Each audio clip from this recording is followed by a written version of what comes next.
What did the crowd try to do after Jesus fed the 5,000?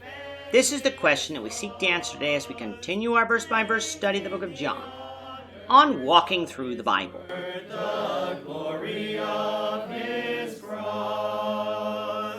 If you have a Bible with you, turn to John chapter 6. We're going to be reading from verses 15 to 21. If you don't have a Bible, don't worry. Just follow along with us on the screen. The version that we'll be reading from is the New King James Version. So, John chapter 6, beginning of verse 15. Therefore, when Jesus perceived that they were about to come and take him by force to make him king, he departed again to the mountain by himself alone. Now when evening came, his disciples went down to the sea, got into a boat, and went over the sea towards Capernaum. And it was already dark, and Jesus had not come to them. Then the sea arose, because a great wind was blowing. So when they had rowed about 3 or 4 miles, they saw Jesus walking on the sea, and drawing near the boat, and they were afraid. But he said to them, "It is I, do not be afraid." Then they willingly received him into the boat, and immediately the boat was at the land where they were going. In our last lesson, we had Jesus feeding the 5,000. This event took place near what we determined to be the third Passover of Jesus' ministry, which would be at the end of his second full year of ministry. That, of course, would mean that the next Passover, Jesus would be crucified. Timing the events this way makes total sense not only with the internal chronology of this book, but with the other Gospels as well, in that although the other Gospels don't give us many time markers, by the sheer number of the events recorded, Jesus' full ministry must have been 3.5 years, not 2.5 years, as merely counting the number of identified Passovers in John would imply. After being fed with 5 loaves and 2 fish, the crowd understood who Jesus was, the prophet that was spoken of by Moses, the Messiah. Back in the Old Testament, it was not only said that the Messiah would be a prophet, it was also said that he would be a king who would sit on the throne of David. They therefore believed the Messiah would be an earthly king.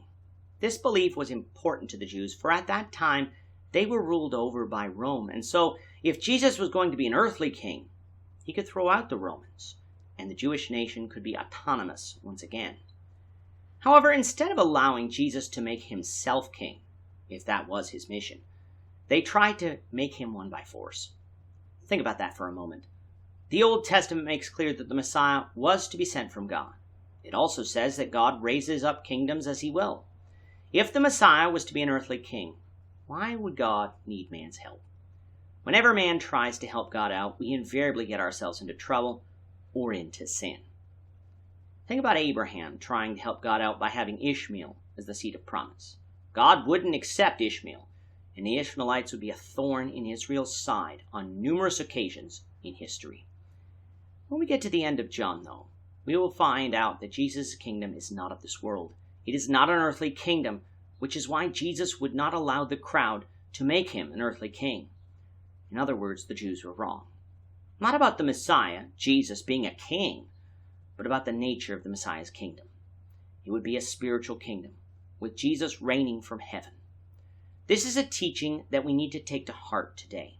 Many religious people who claim to be Christians are looking for Jesus to return to establish an earthly kingdom. The fact is, the New Testament, including the Gospel of John, doesn't teach that. Why then do so many believe it? For the same reason that the Jews thought the Messiah would usher in an earthly kingdom, a misunderstanding of and a twisting of Scripture.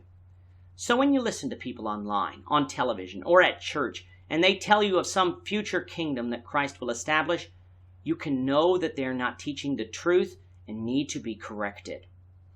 Not wanting the crowd to try and force him to become a king, Jesus withdrew to the mountain alone, while the disciples got in a boat and began to cross over to the west side of the Sea of Galilee. And when you know it, as is usual for the Sea of Galilee, a storm whipped up and a great wind was blowing. The disciples had rowed about 5 to 6 kilometers or 3 to 4 miles by this time, which is about halfway across the Sea of Galilee. Yet in the middle of the storm, they saw Jesus out on the sea, walking on top of it. This is an event that only the Gospel of Luke leaves out, yet John here gives us the fewest details. We know that details are missing because when Jesus got into the boat, they were immediately at land, which when they first saw Jesus walking on the water, They had about halfway still to row. John leaves out that Peter tried to walk on the sea and failed, but such was not important to the narrative. So here we have Jesus miraculously walking on the water, which naturally causes the disciples to be afraid. It was dark, it was stormy, and here was this man walking on the water, not something you see every day.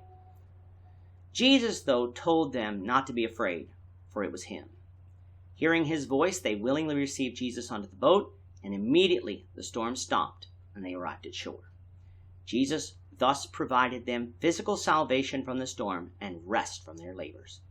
But like with the feeding of the 5,000, we ask the question of why did John include this story, especially since he gave such little detail? I believe again it has to do with the fact that John wants to set the scene for the rest of Jesus' teachings in this chapter, so he gives us Jesus' travels in order to do that. With that, our time is up for today. We will be taking our 2-week spring break and will return, the Lord willing, on Monday, June 14th, 2021. When we return, we'll take up with John 6, verses 22 to 29.